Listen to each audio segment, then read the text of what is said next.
এখন আমরা শুরু করছি এবিটিও টেস্ট পেপার 2024 অর্থাৎ মাধ্যমিকের ফিজিক্যাল সায়েন্সের 82 নম্বর পেজটি।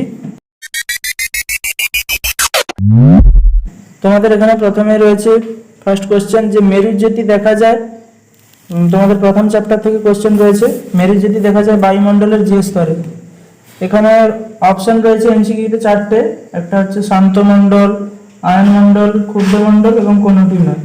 তো যেখানে আয়ন কনভার্সন হয় অর্থাৎ থার্মোস্ফিয়ারে থাকা স্তরটি থার্মোস্ফিয়ারের মধ্যে অন্তর্গত স্তর অর্থাৎ আয়ন মণ্ডলে মেরু যদি দেখা যায়, এটা হচ্ছে তোমাদের সঠিক উত্তর, অপশন বি। নেক্সট কোশ্চেন 1.2 এর অর্থাৎ 1.2 থেকে 2 নম্বরের কোশ্চেন, এসটিপিতে 5.6 লিটার CO2 এর ভর কত? এখানে তোমাদের আমি সরাসরি উত্তরটা বলে দিচ্ছি, তাও তোমাদের যদি কোনো অসুবিধা হয় তাহলে তোমরা আমাদের কমেন্ট সেকশনে জানিও, আমরা এটাকে ভিডিও আকারে সলভ করার চেষ্টা করব। এর উত্তরটা হচ্ছে 11 গ্রাম। পিভি সমান এনআরটি, এই সূত্র দিয়ে করলে অঙ্কটা তাড়াতাড়ি করতে পারবে এবং অ্যানসারটা অ্যাপ্রক্সিমেট একটা মান আসবে। তোমরা সলভ করার চেষ্টা করবে, যদি না পারো কমেন্ট করে জানাবে। এরপর আরো একটা নিউ অর্থাৎ ম্যাথমেটিক্যাল টাইপ কোশ্চেন রয়েছে 1.3 এ, একটি গ্যাসের বাষ্প ঘনত্ব 24 হলো, গ্যাসটি হবে কি? তোমরা সবাই জানো যে আণবিক ঘনত্ব বাষ্প ঘনত্বের 2 গুণ অর্থাৎ A = 2B, এই সূত্র অনুসারে করলে উত্তর হবে SO2। চলে যাচ্ছে এর পরবর্তী এমসিকিউ 1.4 এ, কঠিনের দৈর্ঘ্য প্রসারণ গুণাঙ্ক অর্থাৎ আলফা ও আয়তন প্রসারণ গুণাঙ্ক গামার মধ্যে সম্পর্ক কি? কঠিনের দৈর্ঘ্য প্রসারণ গুণাঙ্ক আলফা সমান তোমরা জানো আলফা = β/2 সমান গামা/3, অর্থাৎ এটা 3 থেকে যদি একটা কনস্ট্যান্ট দিয়ে উল্লেখ করা হয় তখন সমানুপাত করলে দেখা যাবে 1:2:3। তাই আলফা দৈর্ঘ্য প্রসারণ গুণাঙ্ক এবং আয়তন প্রসারণ গুণাঙ্ক যেহেতু 3 গামা, আলফা 3 গামা হবে 1:3। পরবর্তী কোশ্চেন এসেছে আলো অর্থাৎ লেন্স চ্যাপ্টার থেকে, অপটিক্যাল 1.5 এর দাগে, লেন্সের আলোক কেন্দ্রগামী রশ্মির চ্যুতির মান কত? লেন্সের আলোক কেন্দ্রগামী বলতে অর্থাৎ লেন্সের মধ্যবর্তী বিন্দু বরাবর যখন আলো যায়, তোমরা সবাই জানো আলোক কেন্দ্রগামীর বৈশিষ্ট্য সেই পথ বরাবর আবার আলো রশ্মি প্রতিসৃত হয়, তাই এর উত্তরটা হচ্ছে 0 ডিগ্রি অর্থাৎ কোনো রকম কোণ উৎপন্ন করে না।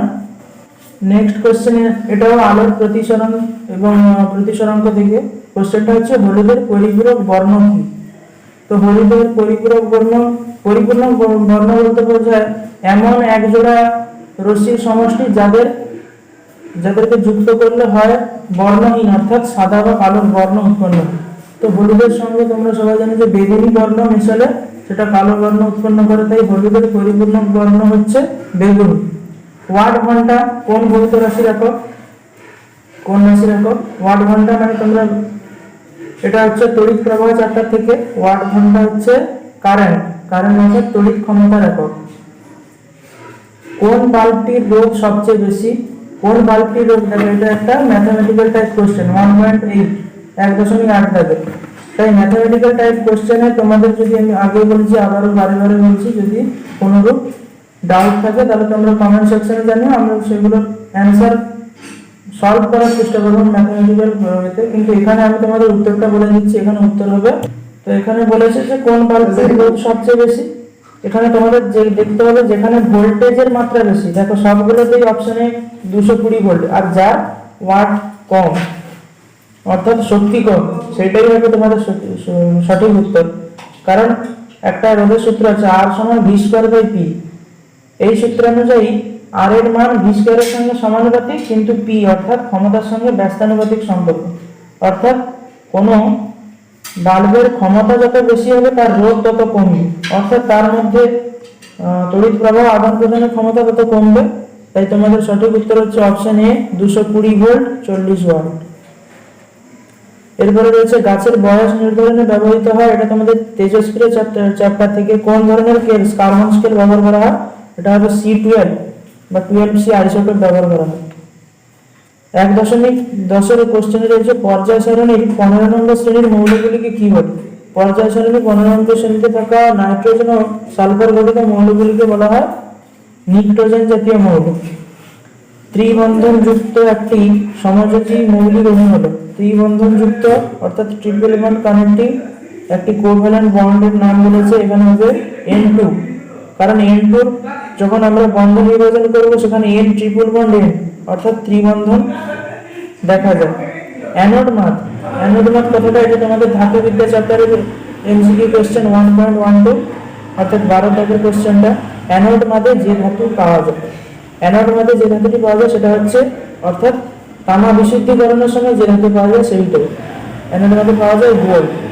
এখানে তোমাদের সঠিক উত্তর গোল্ড। এবারে অন্যান্য এমসিকিউ গুলোতে অনেক জায়গায় দেখা থাকবে হয়তো রূপো বা অরিয়ন অর্থাৎ তিনটে ধাতু পাওয়া যায়, সোনা, রূপো এবং প্ল্যাটিনাম।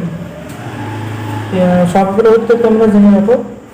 এবারে অজৈব রসায়ন থেকে অর্থাৎ ইনঅর্গানিক কেমিস্ট্রি অজৈব রসায়ন থেকে তোমাদের যে কোশ্চেনটা রয়েছে সেটা হচ্ছে কোনো গ্যাসের সংস্পর্শে নেসলার বিকারক বাদামি বর্ণ রূপান্তরিত হয়, অর্থাৎ কোন গ্যাসের সংস্পর্শে নেসলার বিকারক অর্থাৎ K2HgI4 অ্যামোনিয়া NH3 সঙ্গে বিক্রিয়ায় বাদামি বর্ণের পদক্ষেপ এবং গ্যাস উৎপন্ন করে।